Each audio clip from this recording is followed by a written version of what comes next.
हनुमान जी का जन्म कोई साधारण सांसारिक घटना नहीं थी। ये एक बेहद रहस्यमयी और बहुस्तरीय दिव्य कथा है। तो चलिए बिना देर किए एक प्राचीन ग्रंथ को अपना आधार बनाते हुए इस अलौकिक कहानी की गहराइयों में उतरते हैं और इस दिलचस्प विश्लेषण की शुरुआत करते हैं।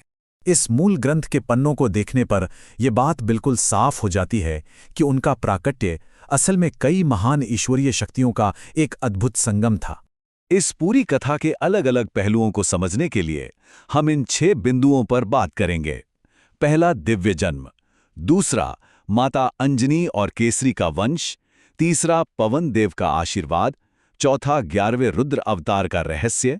पांचवां, रामायण से इसका सीधा जुड़ाव। और छठा, बचपन की कुछ बेहद अद्भुत लीलाएं। एक एक करके आगे बढ़ते हैं। पहला बिंदु है दिव्य जन्म।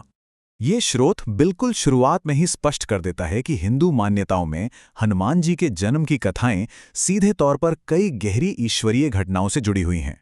मतलब ये केवल एक शुरुआत नहीं है, बल्कि एक ऐसा आधार है जो इस पूरी कहानी को बहुत भव्य बना देता है। अब आते हैं दूसरे बिंदु पर, माता अंजनी और केसरी का वंश। हनुमान जी का जन्म माता अंजनी और पिता केसरी के यहाँ हुआ था।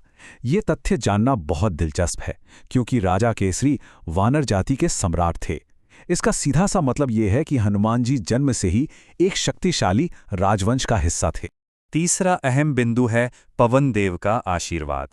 पवन पुत्र नाम तो हम सबने सुना ही है। खैर, ये ग्रंथ बताता है कि माता अंजनी को पुत्र की प्राप्ति विशेष रूप से वायुदेव यानी पवन देव के आशीर्वाद से हुई थी, और इसी सीधे ईश्वरीय हस्तक्षेप की वजह से उन्हें ये अलौकिक नाम मिला। चौथा बिंदु, 11वें रुद्र अवतार। संख्या 11। यहाँ मौजूद मान्यताओं के अनुसार वे स्वयं भगवान शिव के 11वें रुद्र अवतार माने जाते हैं। अब अगर गहराई से सोचा जाए तो साक्षात शिव का अंश होने का असल अर्थ क्या है? इसका सीधा सा अर्थ है कि भगवान शिव का असीम तेज, उनकी अपरंपार शक्ति और महान गुण हनुमान जी के भीतर स्वाभाविक रूप से मौजूद हैं। उनका अपार बल कोई संयोग नहीं है। पांचवा बिंदु, रामायण से जुड़ाव। यह घटनाक्रम वाकई बहुत जादुई है।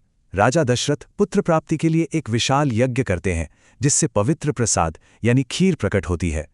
ठीक उसी समय पवन देव उस प्रसाद का एक अंश अपने साथ ले जाते हैं और उसे माता अंजनी तक पहुंचाते हैं, और इसी से हनुमान जी का जन्म होता है। यह सोचने वाली बात है कि एक यज्ञ कैसे अयोध्या को सीधे माता अंजनी से जोड़ देता है। छठा और अंतिम बिंदु, बचपन की अद्भुत लीलाएं। ग्रंथ में दर्ज कुछ बातें सच में हैरान करने वाली हैं। उनका जन्म चैत्र पूर्णिमा को हुआ, जिसे हम सब हनुमान जयंती के रूप में मनाते हैं। जन्म से ही वे असीम शक्तिशाली और कुशाग्र बुद्धि वाले थे।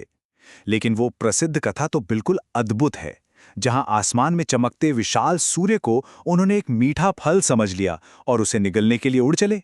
एक छोटे से बालक के लिए यह सचमुच अकल्पनीय है।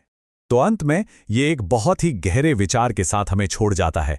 यदि पवन देव के आशीर्वाद, साक्षात शिव की शक्ति और एक शाही यज्ञ के प्रसाद से जन्मा कोई बालक जन्म के कुछ ही समय बाद स्वयं सूर्य को निगलने का प्रयास कर सकता है, तो ये महान व्यक्तित्व आगे चलकर ब्रह्मांड की और किन सीमाओं को तोड़ने के लिए बना था।